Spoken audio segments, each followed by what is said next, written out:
ای یار جفا و بی وفایی کردی، پناهت به خدا بگذشتی زی من کی را وفایی کردی. پناهت به خدا من ماندم و غمهای دلی ناشادم، پناهت به خدا بگذشتی زی من کی را وفایی کردی. پناهت به خدا ای برای عشق تو دلبری من جان می سپارم، بدان بدان که نمی ترسم. برای عشق تو دلبری من جان می سپارم، بدان بدان که نمی ترسم. بدان بدان که نمی ترسم. بدان بدان که نمی ترسم. این شو برنامه فرهنگی و فراغتی شام شهنواز شام شما را غیر عادی، رنگین و جالب می نماید. زیرا برنامه شام شهنواز خود این صحبت های جالب، آگاهی از زندگی و ایجادیات سراینده های پسندیده شما و پیشنهاد نمودن بخش های جالب در برنامه. و ما این شام با همراهی دلشاد فیض‌الله و عزت شریفی کوشش خواهیم کرد که باز یک شام شما را رنگین و جالب نماییم. تماشابینان عزیز و ذکی و هوشدان تلویزیون موسیقی تاجیکستان شهنواز با ما باشید.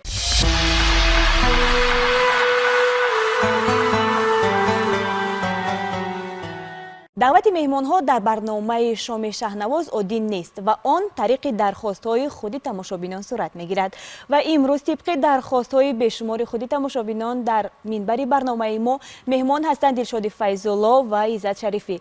مهمانان عزیز، سر اول شما را خوش آمدید میگوییم به برنامه خود. سلامت باشید. شکری صاحب استقلالی دولت تاجیکستان عزیز ما، شکرانه وحدت، شکرانه صلح و آسایشتگی که این لحظه ما میتوانیم آزاد، زیبا و با همدیگر راحت صحبت داشته باشیم یا که یکون برنامه داشته باشیم تا با همدیگر در صحبت باشیم و با همدیگر راز دل بگوییم. بگذار که همه وقت سربلند باشن، ما همیشه در خدمت مخلصا. برنامه شام شهنواز از جریان برنامه آگاهی دارید؟ میدونید این چی برنامه است؟ شما رو چی انتظار است؟ بله، کم کم از برنامه‌های شهنواز از طریق اینترنت آگاهی هستیم. صحبت‌های جالب دارد و از این لحاظ ما آماده هستیم به همه گونه سنجش‌ها و بگیم که کوشش میکنیم که امروز به همه آن مرحله‌هایی که برای ما واگذار شده است با سربلندی گذاریم. سلامت باشد. واقعا تماشابینان عزیز، عزت شریفی یک نقطه مهم را قید نمودند. دلخواه برنامه شام شهنواز را شما می توانید از سامانه رسمی تلویزیون موسیقی تاجیکستان شهنواز تماشا نمایید. از این برنامه آگاهی دارم، کمتر در هیجانم هستم. چرا؟ از برنامه را راستیم و تماشا کردگی بعضا کارهایی که درش میگذرد یعنی آگاهی دارید از شرطهایی که شما را انتظار است. بله بله بله، حرکت میکنیم. لکن مرد باید که هراسان نشود. مشکلی نیست که آسان نشود. نرمند وقتی که از دیگر پهلوی حیات با مخلصان عزیزی خود صحبت میکند، این تمام دنیای دیگر است. پس کدام شرط برنامه برای شما بیشتر جالب است؟ برای من بخش اشاره بسیارتر پسند است. پس بیایید برنامه امروزه را ما از آن همان بخش اشاره آغاز می نماییم و پس آن می گذاریم به آغاز صحبت ها، پیشنهاد نمودن صورت ها و دیگر بخش های برنامه. شما راضی هستید؟ ما آماده ایم. ما نیز آماده ایم. بخش اشاره همین گونه است که یک نفر از مهمان های برنامه گوشی را در گوش میماند، در حالتی که در آن موسیقی دیگر می باشد. اشتراکچی دیگر باید از میان ورق های پیشنهاد شده یک مصرع شعری را با اشاره به همراه خود فهماند. در این بخش به هر نفر 4 مصرع پیشنهاد کرده می شود. به خاطر جالبیت برنامه را تامین کردن باید مصرع ها نه از اول به آخر بلکه از آخر به اول گفته شوند و هر یک کلمه در علاهیدگی.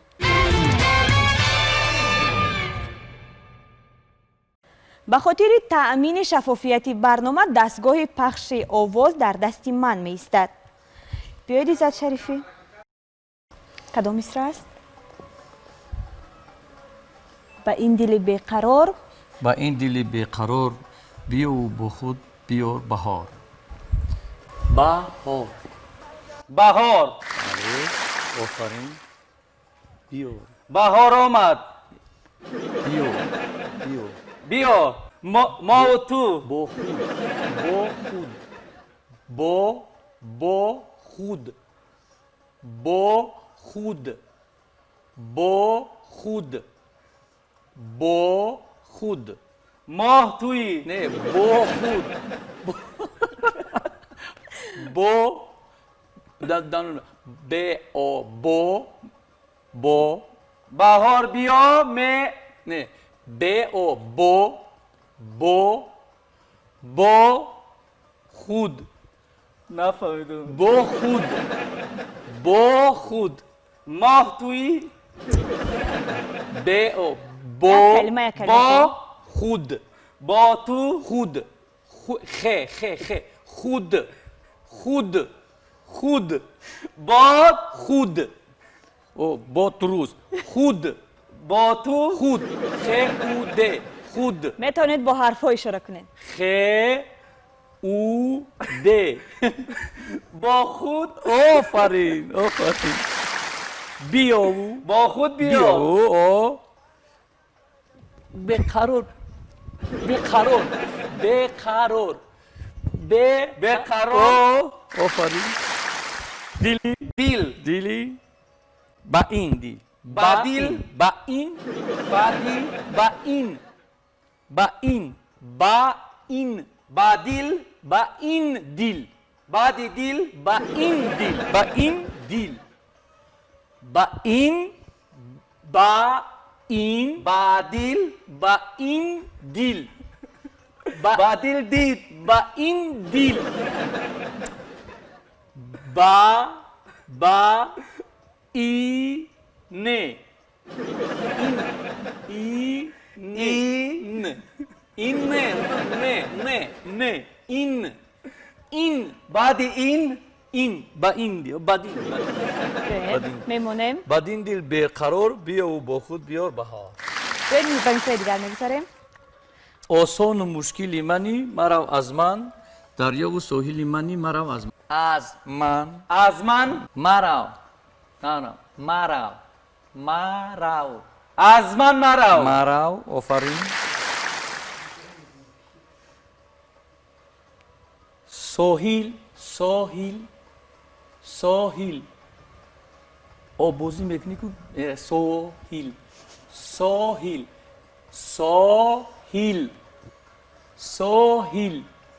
او بازی میکنی او بازی ساحل ساحل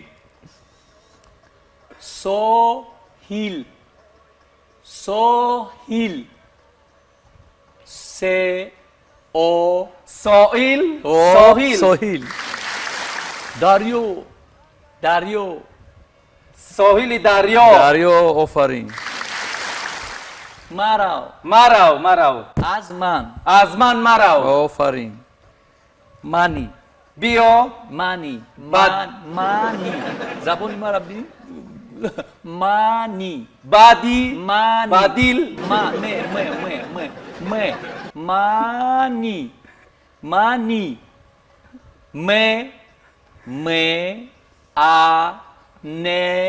ای مانی بدی مانی بس من خیلی دیگه شد اشاره کنید. مشکل آسان آزاد آزادی آسان برعکس مشکل آسان آسب آسان آزادی آسان با کلمه دیگر گذارید.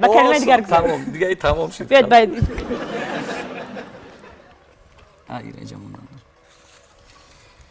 کدام مصر است؟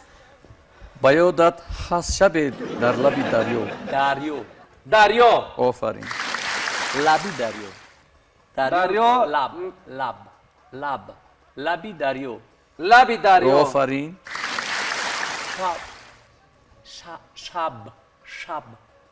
شب آفرین. در لبی دریا شب. هست. هست آفرین. یودت. یودت خطیر. یود. تاریک یود. تازه یود. نفهمیدم. یود. یود فکر. یاد روز. یاد فکر. خیال. یاد. بیا بگذار. بیاید به مصرع دیگر میگذاریم. دل شد. کدام مصرع است؟ عمری ما میرود و نکی ما میماند.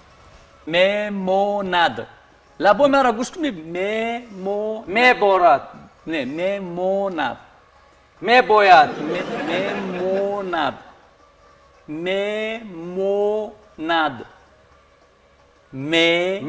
مو با بنه میماند. دیگر کلمه میگذاریم. اینا فهموندنش بسیار مشکله. نکی را چه؟ نه کی دو زنید. نکی. بین بلا لبای من را بین. نکی. مستی نکی. با آواز بلند. نکی.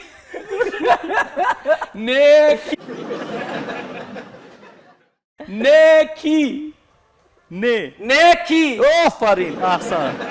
میروند. میرود عمر. زندگی. عمر. عمر.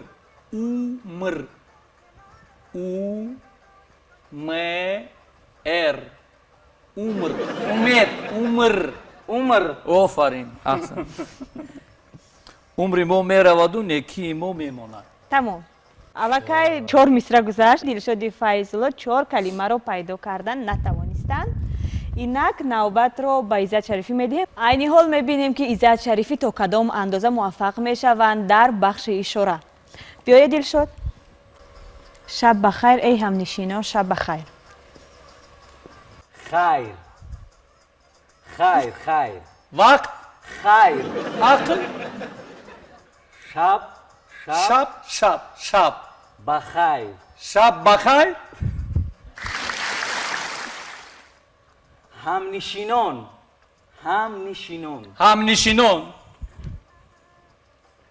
ای زور کجا. شب بخیر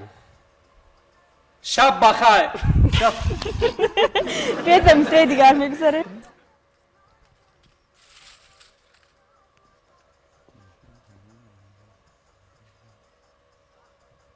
پنهانیست. پنهانیست بیایی. پنهانیست پنهانیست پنهان بیا.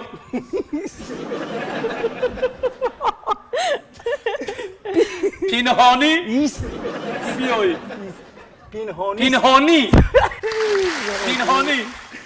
پنهانی.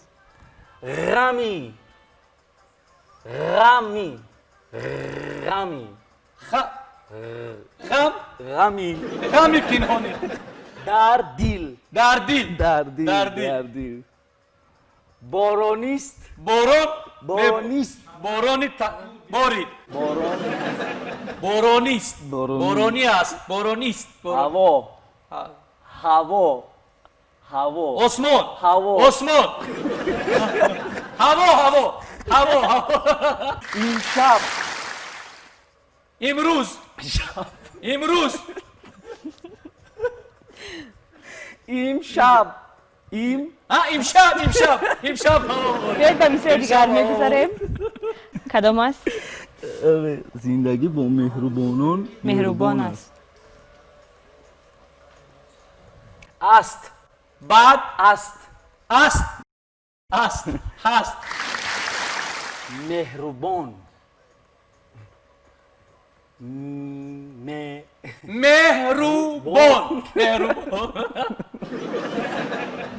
مهربانان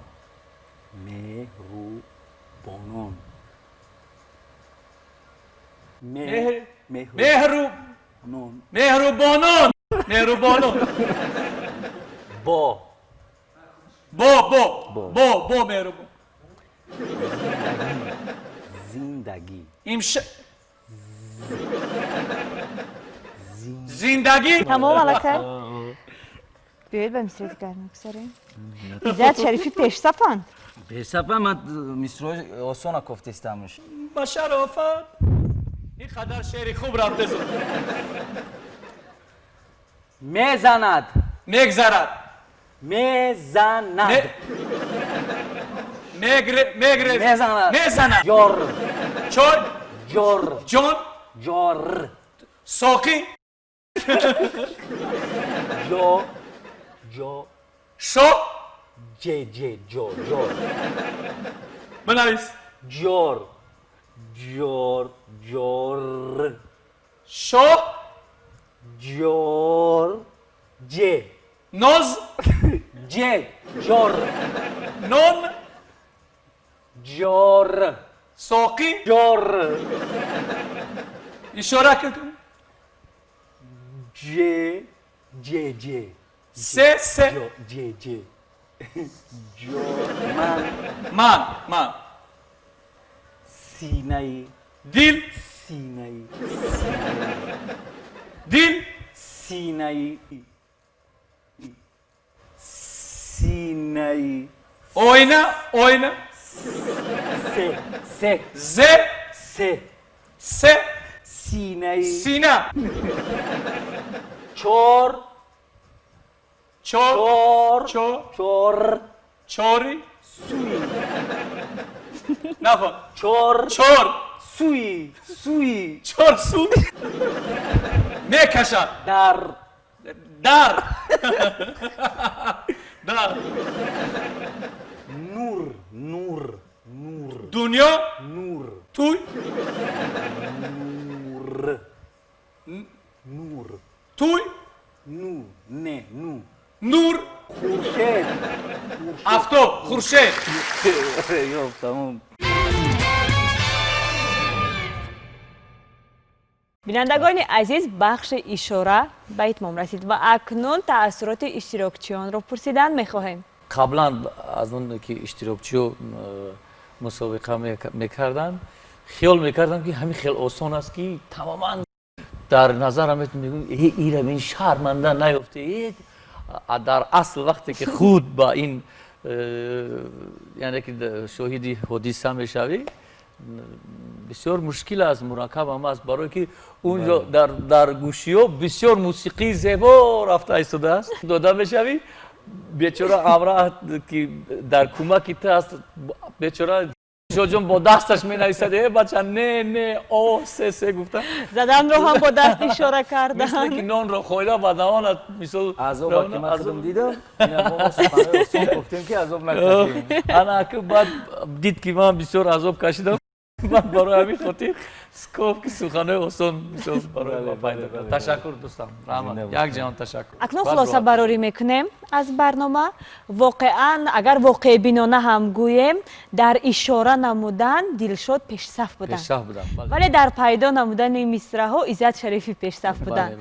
پس جواب ها را چگونه این عیبی من بود که من درست نفهمیدم کوشش میکردم از برنامه من خبردار بودم پس اگر با هر دو اشتراکچی ها یک خالی گذاریم کسی اعتراض بیان نمیکند؟ بله من 100% در بخش اولی برنامه اشاره حساب مساوی است 1 بر 1 یعنی رقابت اکنون آغاز می شود. ما را همراهی نمایید.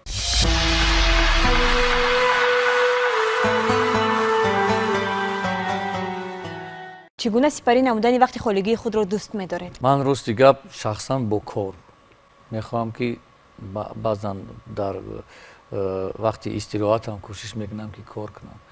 کار ما هنرمندان اصلا فکری که است برای مثال بند بدن کدام سرود یا که آفریدن کدام سرود باشد نباشد وقتی خواب است یا که در سر چنبرک باشه که میوید آهنگ میوید باید یک راه شبیه که ثبت کنی بله سنت همه وقت آرامی را طلب میکنه بله در اون حالت تلفن را یک طرف خاموش میکنی ایپای ایجاد میشه من هم وقتی به کاری بسیارتر با شعر مشغول میشم که یک سخن و یک ایجادی نو ای پی ایجاد. یعنی پیوسته پی ایجاده. بله بله بله. وقتی که انسان کاری کرده او با خودش معقول است و در او کار هم استراحت میکند، یعنی هم جسمی او راحت میکند بله. و هم از او کاری که کرده خود راحت میبینی. یعنی که وقتی که مسئول مهنت خود رو میبینی روح روان تو آرام می‌بینی. روح روان تو آرام است. سالهای 2019 2021 سالهای رشد دهات سیاحی و هنرهای مردمی اعلان شده است و در ضمن این در میان مردم ما یک مقال معمول است که به یک مرد 40 هنر کم است. پس انا همون یک هنر شما را ما میدونیم که این در سطح عالی سراییدن است. 39 هنر دیگر کدامند؟ سنجش هم نکردیم، نه که اگر توقع که موندیم با فیلم کلیپ خم میتونیم. اصلا پدر من و برادرای عزیز من همه هنرمند هستند، با چوب سر و کار دارن، یعنی که استا هستند. از این لحاظ من در خوردی هم بعد در وقتی بزرگم شدم با آنها یاردم میکرد. بعضا همون چیزایی که خشرو کرده بودن ما رفتم ایران میکردم نقشه‌های کشیده‌شون رو، لیکن با هر حال کوشش میکردم که از این هنرم برخوردار باشم. مرد از همه هنر باید باخبر باشد، لیکن کسب ما وقت نمی‌آوریم که دیگه کار خودمون رو مشغول کنیم. وقتی دلشاد جان کوشش میکنیم که یک قاشق ای بتراشد یا که یک طبق مو کوشش میکنیم که یعنی در نزد تماشاگران البته وعده داده. ما وعده نمیتیم که تیار شو آوردن نشانتون میتیم. ما کوشش میکنیم که پیش یگان استا رفته مصلحت کرده با استا که ما رو نشان دهد این هنر رو. پس قاشق و طبق رو کی انتظار شویم؟ خیلی برنامه لیکن این رو ما ثبت کرده میوریم نشان میتیم با تماشاگران عزیز. شما باید اثبات نمایید که خودتان آن را ساختید. خودمون کردیم. حتما این کارو ما میکنیم. منظور از هنرها پرسیدن من همچنان درباره آن همین یک اسباب موسیقی زیبایی که در نزد ما هست پرسیدن بود، زیرا نواختن اسباب‌های موسیقی نیست، این یک هنر است و نه هر کس میتواند از عهده آن برآید. این اسباب از کجاست؟ کی آورد با خود؟ این اسباب رو ما اجاره گرفته آمدیم. یعنی که این اسباب بختیار جان اقساقلوف نوازنده بسیار زیبای گیتار نوازی ما است که با همراه ما یک کار میکنه. نوازنده بسیار خوب است. من بختیار رو خواستم بیارم با همراه خود به این برنامه، اما متاسفانه ثبت کلیپ داشتن آماده نتوانست و من گفتم مدومی که تو نمیروی به برنامه ما گیتاری تو رو با خود میبریم. من اصلا بسیار آهنگا که ایجاد میکنم با واسطه گیتار هستند، من بسیار دوست میدارم و حاضر ما در اول برنامه خیلی نواختم. دلشاد جان بسیار زیبا سرای با حتی ما هم‌آوازیش هم کردم. بسیار سرودایی که ایجاد میکنم با واسطه همین گیتار است. بازا که برای تو بخوانم من شعر و ترانه، قصه های عشقم را برایت خوانم عاشقانه، خوانم شعر و ترانه برایت عاشقانه. عزیزی دل تو هستی برای من یگانه، هر چی که گفتم با تو من از صمیم قلب و جان بود. آن چی که گفتی تو به من آن همه راز نهان بود. هر چی که گفتی تو به من آن همه راز نهان بود. آن چی که گفتی تو به من آن همه راز نهان بود. هر چی که گفتم با تو من از صمیم قلب و جان بود. بهاری آرزو بود هرچی بین ما و تو بود، هر دمی با تو بودم بهترین لحظه او بود. بهاری آرزو بود هرچی بین ما و تو بود، هر دمی با تو بودم بهترین لحظه او بود. آفرین و احسن. باز از عهده نواختن کدام اسباب‌های موسیقی میبره؟ راستی سال 2005 در کالج احمد باباقلو من با اختصاصی رباب قشقری 4 سال من ربابچی تموم کردم. علاقه اینا یک با اسبابی هستم برقی هست مینوازم. حساب کنیم چند اسباب را نواخته میتوانید حساب کنیم؟ اگر یک دروغ نگم اگر یا 3-4 اسباب مینوازم. شما چه عزت شریفی باز کدام اسباب؟ تخمینم میخوام دمره رو ناز میبینم مینوازم. خیلی دلشو جون خیلی دلشو جون مهارت خوب خاطی مینوازد راستی گپ برای که مشق بسیار کرده است. من با درجه کسبی نه لیکن کوشش میکنم مردم کوشش کنند یک اسباب رو باید بنوازم. یک اسباب رو باید نوازم. خیلی اگر حسابی کنیم ممکن که تا یک 4-5 تا 5-6 اسباب مینوازیم. از اولی برنامه البته 2 بار شاهد شدیم که عزت شریفی گیتار نواختند ولی بار شاهد نشدیم که دلشاد فیض الله گیتار نوازند. بیاید همیشه را تجربه کنیم. وای کردیم گفتیم که از همه اسباب با خبریم حرکت میکنیم. هی باز آمد آن میجگان سیاه عزیزم جان جان از دیده خواب میبرد از دیده خواب از سینه تو عزیزم وای از شیر آب میبرد از دیده خواب از سینه تو عزیزم وای از شیر آب میبرد امشب خواب ای نازنین خاکی درت بوسیده‌ام عزیزم جانه امشب خواب ای نازنین خاکی درت بوسیده‌ام عزیزم جانه مستی شراب ای نازنین عزیزم جان جان از شیر آب میبرد باز آمد آن میجگان سیاه عزیزم جان جان از دیده خواب میبره از شیر آب میبره از دیده خواب میبره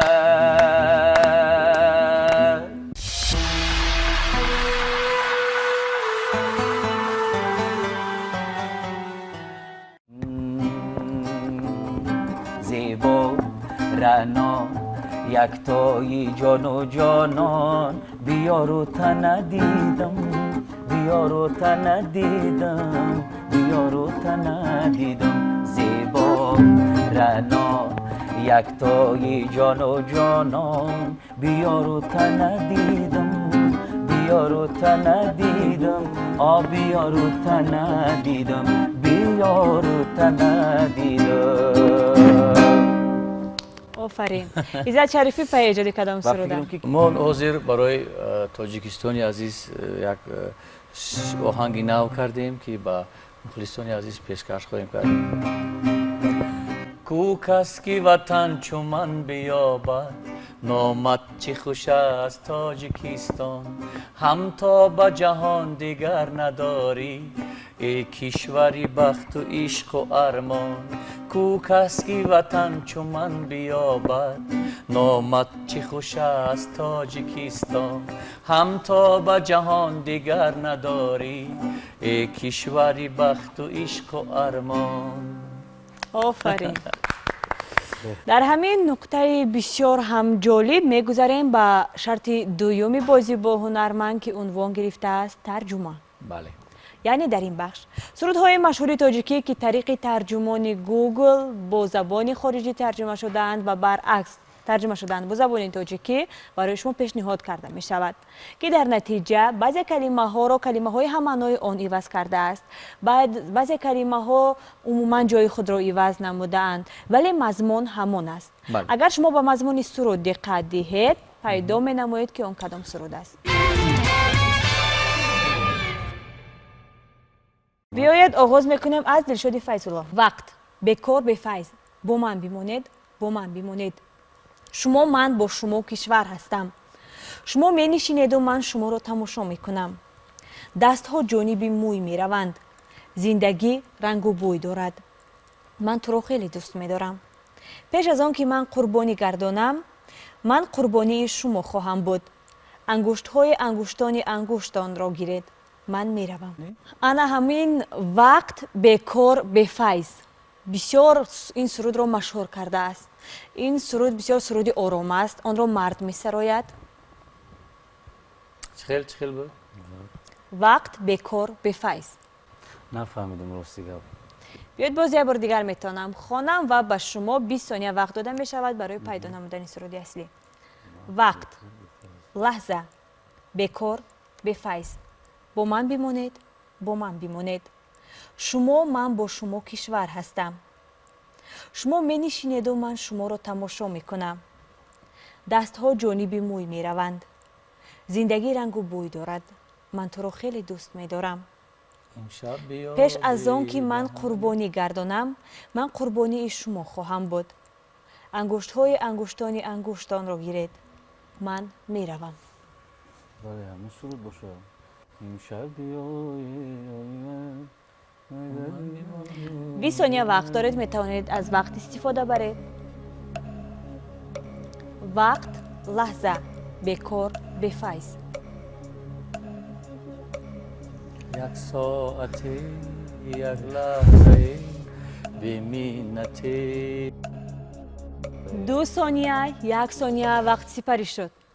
انتخاب از شماست. کدام سرود است؟ یک لحظه با من بیمان با من بیمان امیره با تو انتخاب دارم می‌کنم. دولته. باوری دارید؟ شاید مصرع اول پیشنهاد تو نموده. دست برم بر موی تو راست است آخی. بله بله بله بگو. همین رفت و دلشاد غالب بیایند در برنامه. هیچ گپ نه. دیگه دو در ما اما یگون مو مشکلات برای نداره. تو لکه عزت بله درست پیدا نموده. دلشاد فیض‌الله با کمکی به واسطه عزت شریفی علاقه پیدا نموده. لکه عزت ما کمک کرده بودم ولی کمک میکنن در این بله ما باید حساب برابر کنیم. آه. سرود دیگر پیشنهاد می‌گردد با عزت شریفی. گفته بودید که شما در آینده نزدیک بازدید میکنید. شما به نفرانی که جان را پرورش میکنند جان میدهید. گفته بودی که تو مهمان میشوی عالی. بر تنی جان پروران جان میشوی روز و شب ها انتظارم من هنوز با دلی امیدوارم من هنوز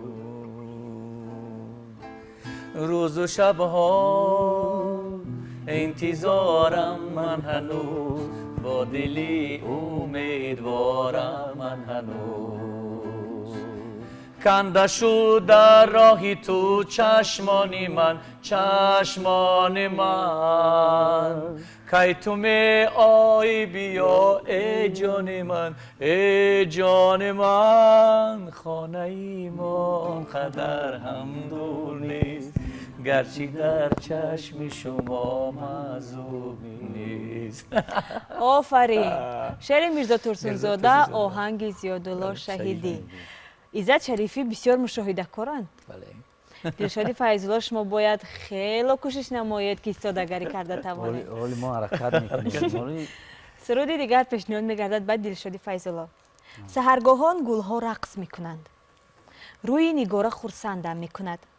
رستنی‌های دوشنبه استراحت میکنند. رستنی‌های دوشنبه استراحت میکنند. گل‌های زیاد در هر کجا بسیارند و مردم استراحت میکنند. هر خانه روشن در چشم دنیا می شود. رستنی‌های دوشنبه استراحت میکنند. رستنی‌های دوشنبه استراحت میکنند. گل‌های دوشنبه همون سرود باشد. گل‌های دوشنبه آرایش جان است. بله درست پیدا نمودید. این سرودی گل‌های دوشنبه می باشد. سرود دیگر پیشنهاد می گردد به عزت شریفی. این بدبختی است که نگاره شبانه رنجیده می آید. بخت خندیده و ناز کرده در برم می شیند. در ساحل آب یاری زیبا بدار این است. شب بود که رنجیده نگارم آمد در لبی آبی شبی مهتابی نازنین یاری مهیراری.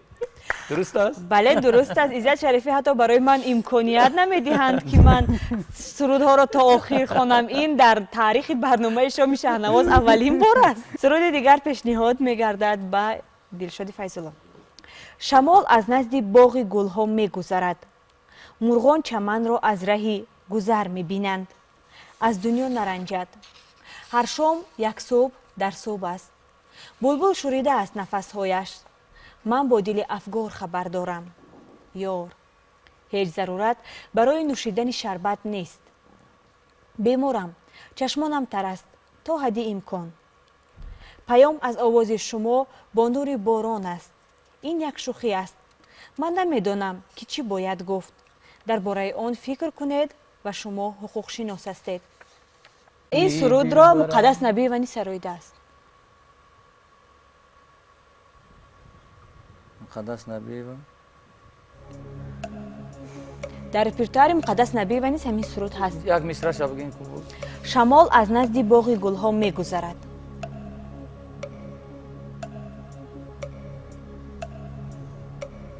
مقدس نبی و ترک یاری کردی و من همچنان یارم. من برای دلشاد کمک می نمایم.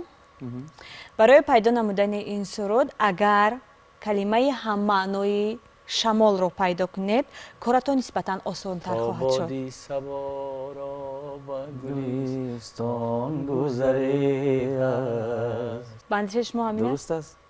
شما باید اول یک واریانت رو پیشنهاد نمایید و سپس من خلاصه برای نمایم که درست بود یا نه. تا بادی سبا. انیق استوار هستید در فکرتان شاید دیگر سرود است. بله. نه یک شمال داره آخه شمال تا بادی سبا بود تا شمال شمال. سبا رو برای بگذارد امید نباید شدن است گردش ایام افام که آیم چشمم برای یک شش مقام دارم همین است با فیلم همینه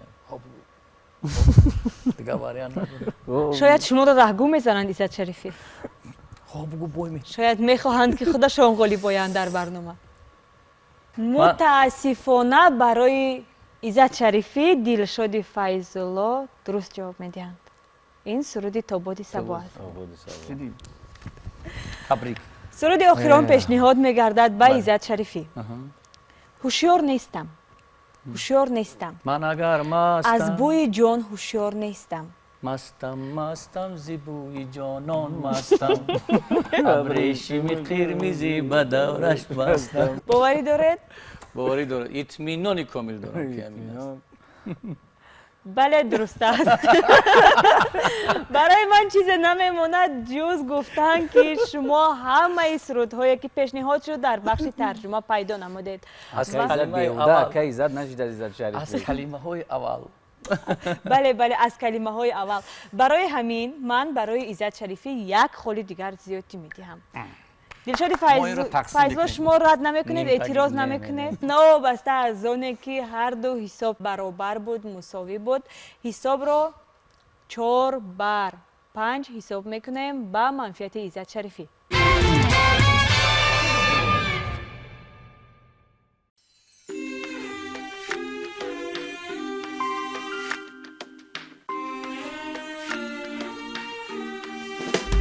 بیا بیا ای گلی بهار منم برای تو انتظار بیا ای گلی بهار منم برای تو انتظار تن و جان من فدای تو دلم به یادی تو بقرار تن و جان من فدای تو دلم به یادی تو بقرار بیا ای گلی بهار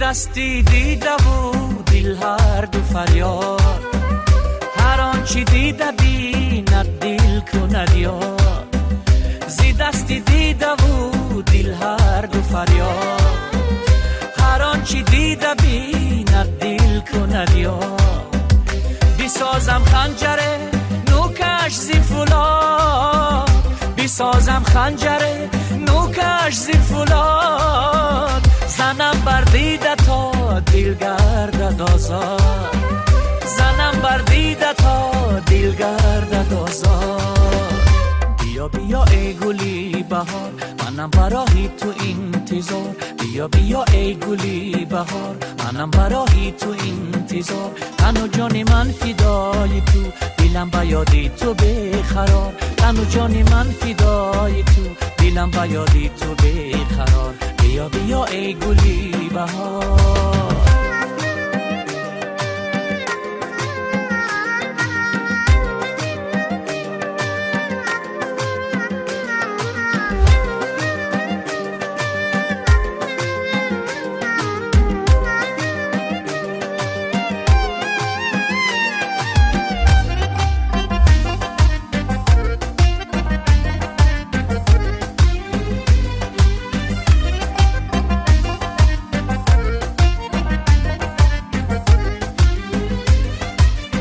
مرا جستی ولی پیدا نکردی با بازار آمدی سودا نکردی مرا جستی ولی پیدا نکردی با بازار آمدی سودا نکردی شنیدی قصه غرقیدگان را شنیدی قصه غرقیدگان را گذار بر لبی دریا نکردی گذار بر لبی دریا نکردی بیا بیا ای گلی بهار منم برای تو انتظار بیا بیا ای گلی بهار منم برای تو انتظار تن و جان من فدای تو دلم به یاد تو بقرار تن و جان من فدای تو دلم به یاد تو بقرار بیا بیا ای گلی بهار